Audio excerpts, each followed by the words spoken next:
This episode of Telling Our Stories is sponsored by Say It in a Card, an online greeting card company.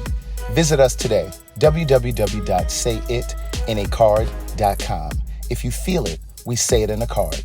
Free shipping while supplies last. SayItInACard.com is an online greeting card company. And now, Say It in a Card is available in the App Store, available on Android and iOS. If you haven't already discovered Say It in a Card electronic greeting card app, let me be the first to introduce you. These aren't just any old greeting cards. They're situational. Does someone owe you money? There's a card for that. Going through a breakup? There's a card for that too. Did someone close to you lose a pet? There's a sympathy card waiting just for you. Hold on, not so fast. Coming out of the closet, we have a coming out card as well. If you feel it, we say it in a card. Download the app now. Welcome to season 3 of Telling Our Stories. I'm calling it Black, Gay, and Aging. This season was inspired by various conversations I had with a few friends. At what point do we look at ourselves? And I'm not saying we are the problem, but we are a part of the problem. Absolutely. So that's a part of what we're going to be talking about in Telling Our Stories. And from those conversations, the idea was born. I'm constantly inspired to create work that will heal our community, both Black and queer. So I invited 8 friends to my house to discuss being Black, gay, and aging. My intention is for it to reach Black queer people, but if women see it and they can connect with it, some of my female friends, they're like, oh, no, this ain't just for Black gay men, this is for people. This conversation changed me.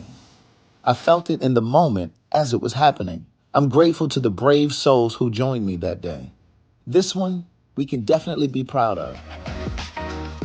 Telling Our Stories, Season 3, Black, Gay, and Aging.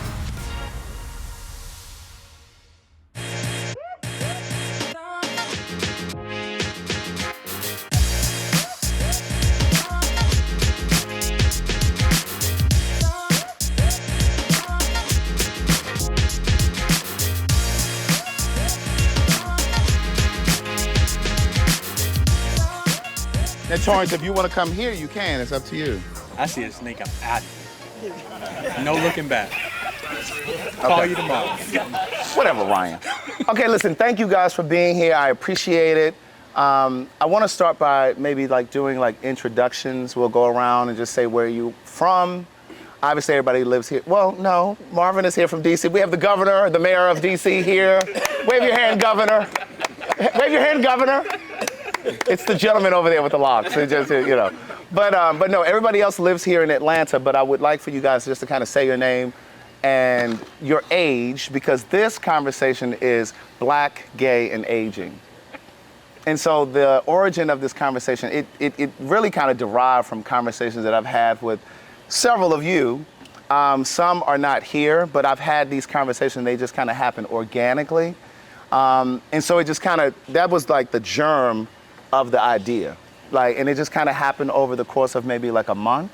And it just kind of kept coming to me. And I'm like, well, maybe I should do something with this, right?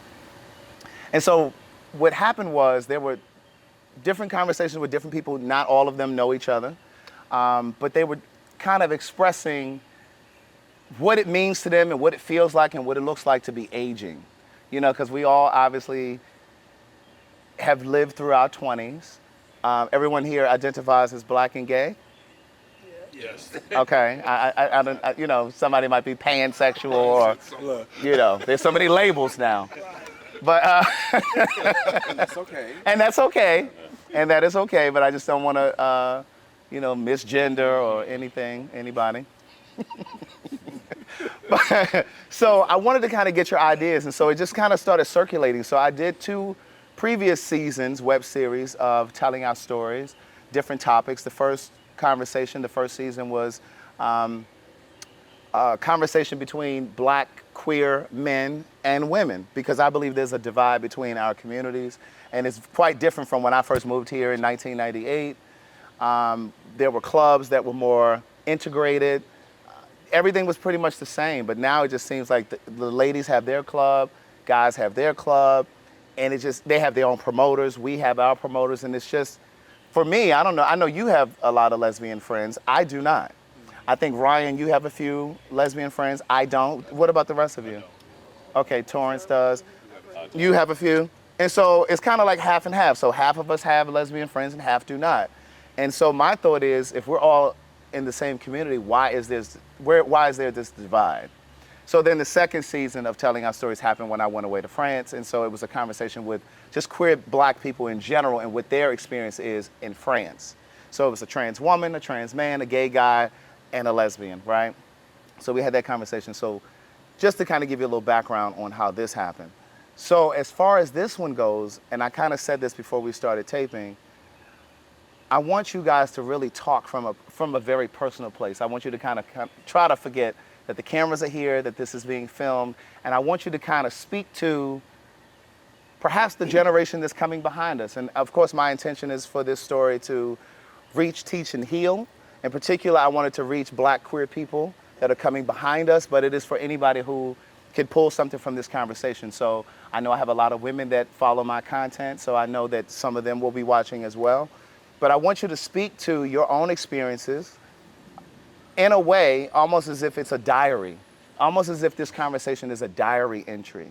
And I want you to be as personal and as honest as you possibly can, with hopes of, you know, making the road smoother and easier for whoever may see this conversation.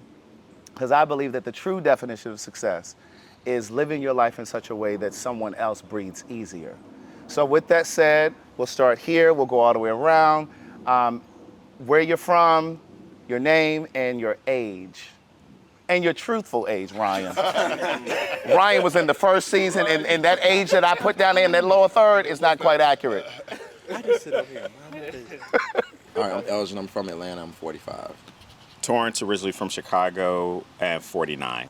I'm Calvin from South Carolina, 56 years old. Charles from Alabama and 34 years old.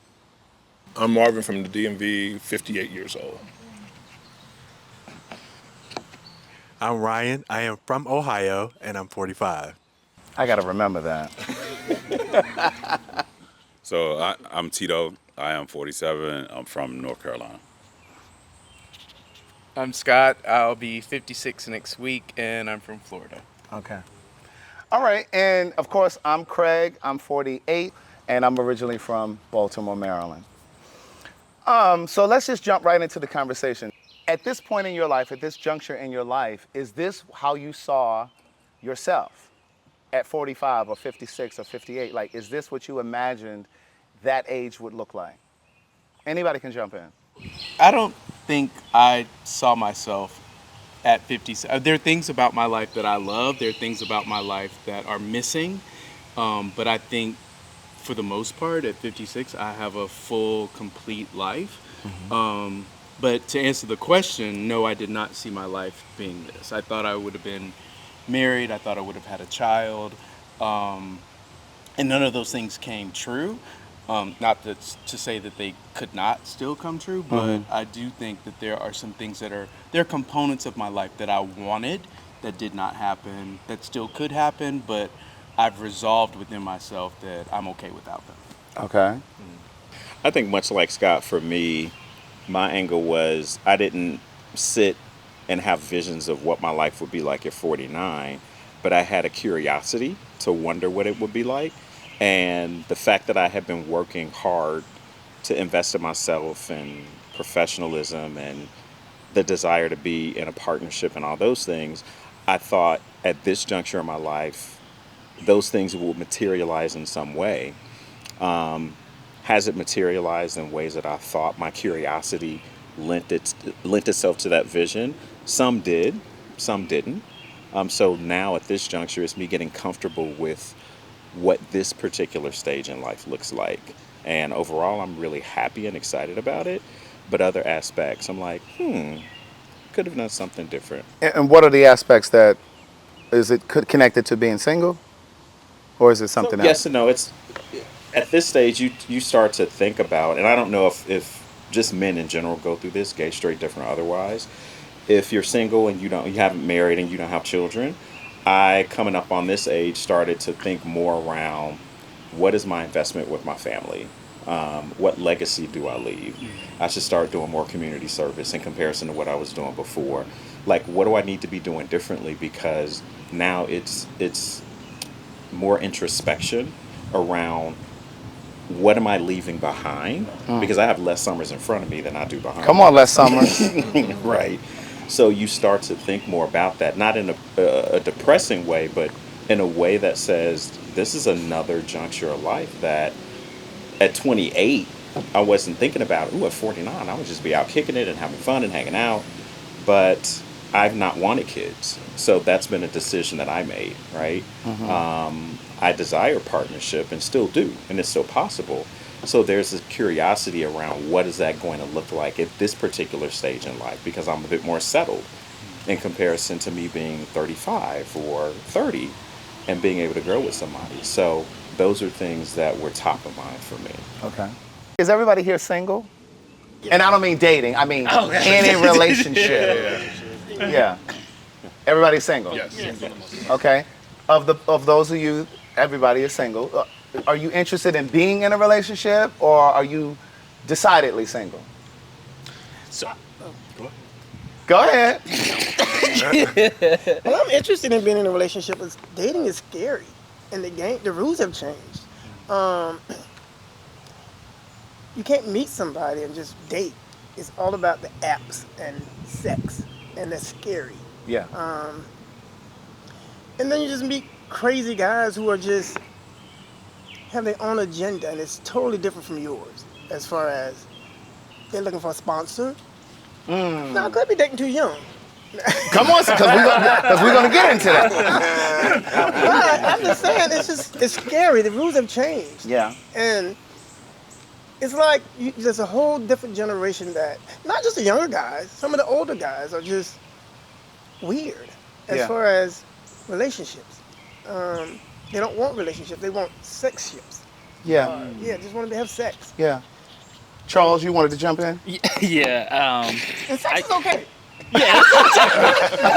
Be clear. Right, be clear. Yeah. I guess being on the younger side of the spectrum, and then like coming out. I knew that was gonna ruffle them. Charles, that didn't bother me. I'm young too. Oh, wait.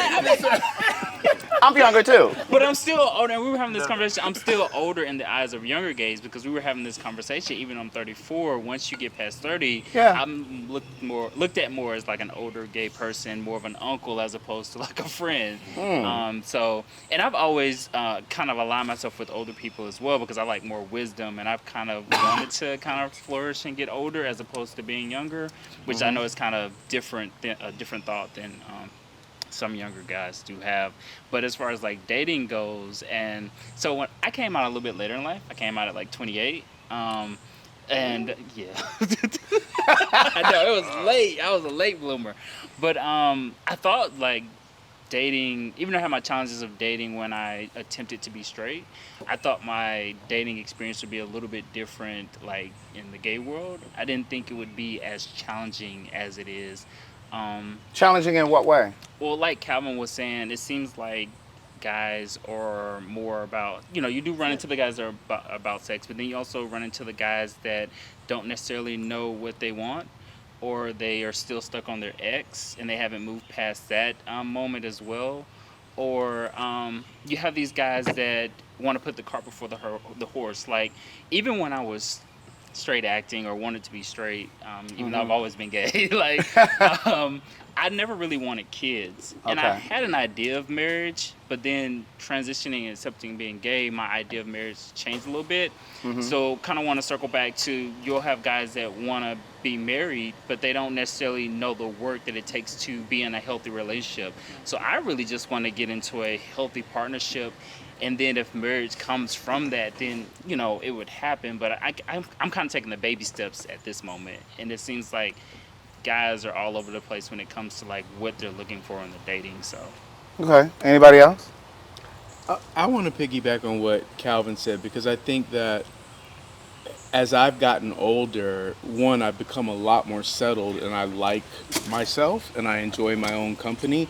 And it's difficult for me to step outside of my home, like, because I'm truly an introvert, I'm truly a homebody, And as much as I would like to be coupled or married or whatever, it's difficult for me because I'm truly a settled person. And I also feel kind of like what Calvin was saying, that when you reach a certain age, there's more at stake for you because you typically have, savings, you typically have 401ks, you may even have a pension, you have a home, you have a lot more at risk to just lower your guard and allow someone into all of that and access that. So you have to really be trusting of someone that could be potentially detrimental. Coming up next on Telling Our Stories. You got to unpack your shit with somebody who is going to give you an objective opinion or perspective on who you are and the shit you haven't unpacked for yourself. You talking She was good now. challenging me and like, as I went. Oh no, you were talking good before too. What I'm saying. Most of you know by now that my favorite candle and fragrance company is Wix Nola, representing New Orleans with every scent, from uptown to downtown. Candles, room sprays, and wax melts. Visit www.shopwixnola.com. And don't forget to use promo code Craig the Writer with every purchase to receive a discount each and every time you shop.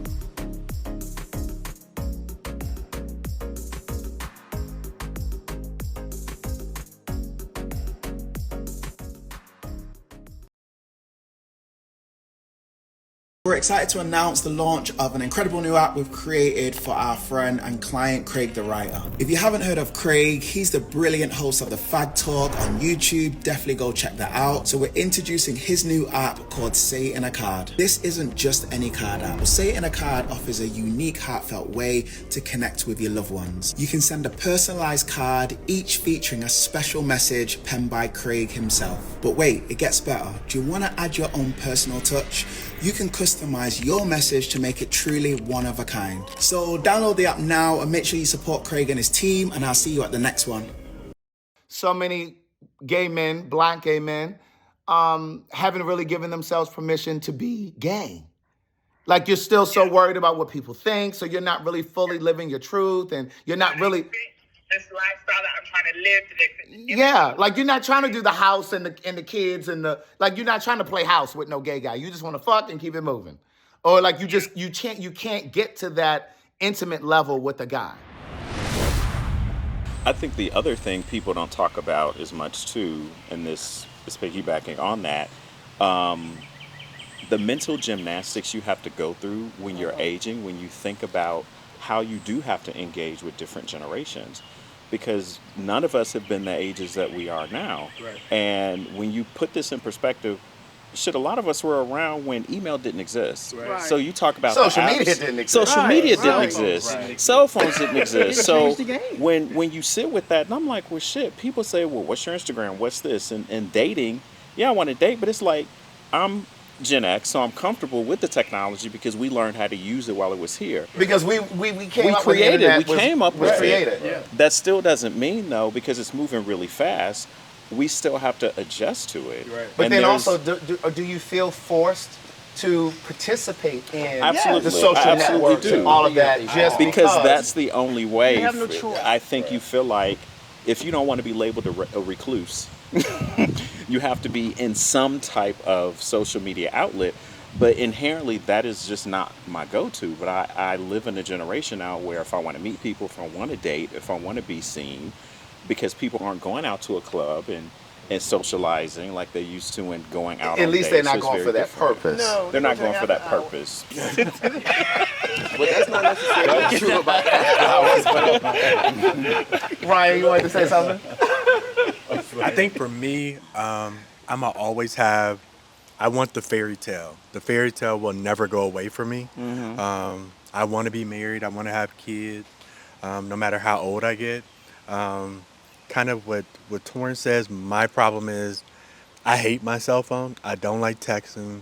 I don't like. Everybody knows that. I'm like the worst texter. Mm-hmm. It's better if you call me.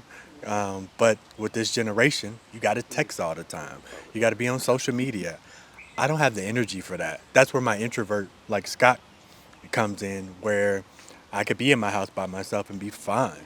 But then you got to be out. I'm an introvert that does extrovert things. So I want the fairy tale, and I'm not going to let that go. And I think to your point, because you're not, and you're in good company, because I'm sure there are other people who are not cell phone people, who are not right there ready to respond in text.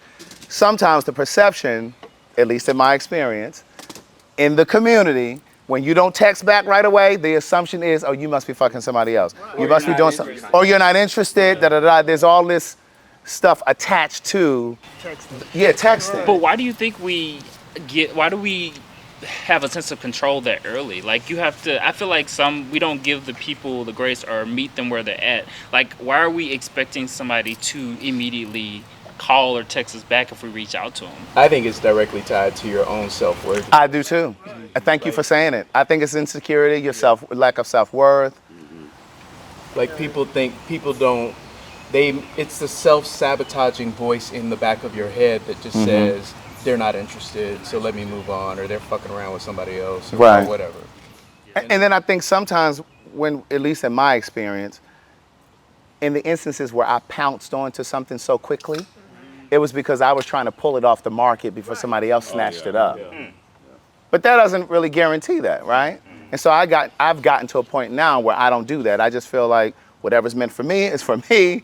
You know, I'm not gonna try to do that. Because when you do that, then you're labeled as thirsty. Exactly. And that's the other thing. You're an old man, you're up in years, you just trying Correct. to grab for something. It's like, no, I'm just showing active interest in you. Exactly. And see, going back to Calvin's point, I think that what happens is, when you said that the dating is just different now, I don't think people really want to put forth too much effort because it makes you look thirsty, or you're afraid of somebody saying, oh, he's thirsty? Oh my God, he's sweating me. You know what I mean? So nobody really wants to put the effort forward. But I believe that the only way to show interest is to put forth the effort, because effort is the only way to communicate interest. Right. Well, but I also think sometimes people do not understand how to communicate. That too. At the same time, because you can talk to somebody and it's almost like they think that you should already know what it is they're doing or what's going on in their life. And you're like, no, you need to break it down. Like, what's happening? You know, like I'm caught up in my own situation. What are you talking about? Right. Like, And I think social media has kind of created that barrier also, or it added to it. You know, this idea that, you know, a lack of communication skills, social skills, not knowing how to really talk. Like you can't get to know me through text. Right, yeah. I'm too complex for text, and I hope that you are too. Yeah. You can't get to know me. There are too many layers. At the same time, that's where you, like that age-old adage is that when you send stuff in an email or a text, it could be read totally different. Yes. Depending on what the person is actually doing. If I'm in a bad mood and I read your text, I might interpret it totally different than what it's meant to be. Yeah. So I think that plays a part in it too. Yeah. But I wanted to piggyback on another thing is sometimes I feel like if you've been in a city more than 20 plus years, then sometimes you know too many people or you know their story. Come on. You know what I'm saying? So that also makes it hard to date, because it's like, I know like probably 8 people, but I know like that I would probably date, but because I know their story, it's kind of like... Yeah. and it's like we don't leave room for people to grow, because that may have been their story. Because I'm a big believer that you can't or you shouldn't judge people on their today. But I am the same person. Like, I'm like, oh, I know he's dated 3 or 4 people that I've seen in the community, or I know different stories that are attached to him, because sometimes people's reputation precedes them. And then it's just like, oh, yeah, he's not an option. So what about, so the circle is only so big. Correct. So then how do you get past that? That's a personal thing. Yeah. Because, and I had this conversation with my therapist, and she challenged me. Come on, therapy. Like, well, yes. Therapy. That's baby. important. Because you got to unpack your shit with somebody who is going to give you an objective opinion or perspective on who you are and the shit you haven't unpacked for yourself. Yeah. So she was good challenging me, and like, as I wasn't, as a, oh no, you were talking good before too. What I'm just saying. Go ahead. But you didn't communicate that, Right. I'm sorry. I didn't communicate that effectively. I'm affected by social media in this new generation. I'm sorry. Yeah. Right, that's what comes with age, irritability. Yeah. Offended. Right. No, but she challenged me and said, well, what does partnership look like for you at this juncture in your life? And going back to the community as a whole, I had to ask myself the question, well, if I met a reformed stripper or somebody who did porn, Because OnlyFans is huge now. as long as they've evolved, then who am I to judge them if they were in a space in life where they've evolved to say, you know what, yeah, that's what I did at that point in time, but at this juncture in my life, this is what I'm looking for. But see, I think it's what really happens- on Torrance to say, and I actually, well, I'm like, people ask me all the time, well, would you date it? Hell yeah, I would. Because this is the thing, as long as they've gotten to a different space in life, I can't be upset about what they've decided to do, and I should actually honor that, because if I'm open to the notion of a relationship, then it's fine. Now, it's different if they dated a friend, or it was in that type of scenario, this is somebody's ex who was close to me. That's a different type of scenario we're talking about. But I think that we have to be what conscious about me and that. Tito were saying, or at least I was saying, I think sometimes because we know that person's history, we don't even give them a chance to see if they've grown out of that or whatever Define it is. history, though. Everybody has a history. Well, if you didn't experience it firsthand, do you really know them? That's true. I struggle with this porn thing. I dated this guy who I found out later did porn, and I really liked this guy, but I couldn't get past that. Why? I guess my shit. I just couldn't get past that because I do believe. I say to myself, Calvin, you can't remind somebody of their past if you want them to do better. You know, but You shared yourself with plenty of people. You just didn't. not on camera, and I haven't shared myself. Not on camera. But I have not shared myself with plenty of people, by the way. But This is a look back for me. but I also say It's the mic. you have to be mindful of what you put out. Yeah, that's true. Because you can't take that stuff down. I agree. And I say it all of the time, especially like right now with this younger generation, especially. They're all over Twitter. Yeah. They fucking raw. They showing their face. And I'm not trying to sex shame because I want you to come in with that perspective. Because I don't judge anybody. I'm not judging you either, but I'm just saying, like, what happens if in 4 years, not even if you want to be in a relationship with somebody and they can uncover that and see it, but what if you want to be governor or mayor? That's the shit that they're gonna pull up. But I don't think they're changed. I don't And think they're thinking about that either. I think all of us are somewhere between evolving, you know, how has dating and communication and building relationships evolved from where we started, from getting a phone number, having to wait for somebody to call you, to now you can go straight to their DM and not even fucking know them. You know what I'm saying? If I'm dating you now, I got to compete with the app. I think hookup culture is killing us. People don't know or take the time. Why take the time to get to know me when you can go meet 9 other That's niggas exactly and all you what got it to do is. is fuck and it Hookup can be culture. done. And that's it. You don't even know my last name. You don't know shit about them, but they done ran up in you raw. So it's easy for me to navigate. Because they did what? I ain't got what? They done ran up in you what? Raw. I mean, Okay. they got prep now too, so that's why they Right, so guys feel like I've they can- seen my friends deteriorate from, you know, AIDS and HIV, but these kids, because it's, you know, PrEP and they got this what's this thing? Doxy Prep. Doxy Prep that you can take for STD, right? You don't see your friend in the hospital fighting for their life. Now you just go fuck raw and take a pill and think it's okay. I seen my friends fight for their life. So we got to honor the newness of what it is, because guess what?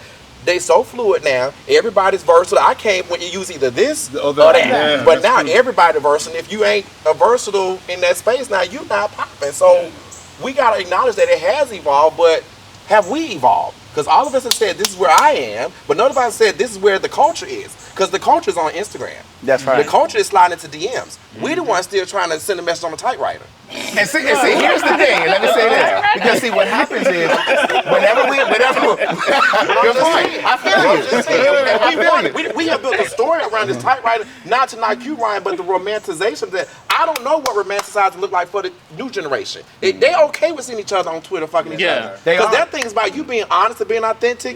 They live for that shit. Yeah. So that don't mean nothing to them. And I think, too, to your point, I think whenever we have conversations around HIV and AIDS and PrEP and that kind of thing, because we come through that generation where we've seen people leave here, they are so cavalier. When I say they, I mean those that are probably under 30. They're so cavalier about it. And it comes across as disrespectful. Right, and they say to us, yeah. like, you're bringing, you're trying to, you're speaking with so much vitriol, and there's so much judgment in what you're saying. I'm like, no, baby, I saw people dying. And my thing is, and they're like, yeah, but there's PrEP, and if you're undetectable, this, that, and the third. And I'm like, but why are people still contracting the virus? Why are the numbers still going up? If you all really are undetectable, and if you really are on PrEP, something is not adding up. And all of that has made an excuse, and that has made an excuse for me not to build a relationship. Correct. Because now I can get to fulfill my relationship and go fuck, and then go back and be my business, still be a hard street. I ain't got to call you back. I ain't got to send a message to you. None of that. You know what I'm saying? Yeah.